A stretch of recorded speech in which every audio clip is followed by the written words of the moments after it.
I'm Austin Hatfield. I'm a business administration major and a recent Cal Poly graduate. And I'm Diana Karolski.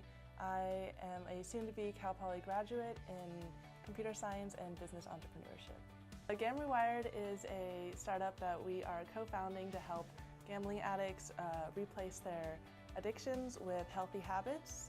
The Hatchery's helped build our startup. Really, I see it two ways. One is in terms of like networking connections. I wouldn't have been able to meet Diana without that. The other is actually in terms of getting like a third-party perspective on a lot of things, because things sound good in our minds, and then we like actually put it in front of people, and they're like, that doesn't really make that much sense. We're hoping to continue working with great mentors, kind of building out our team, getting more expertise in the fields of AI as well as cognitive behavioral therapy, just like psychologists, therapists, stuff like that. And then once we really figure out what the users want, build out that MVP, test it, and then get ready for launch.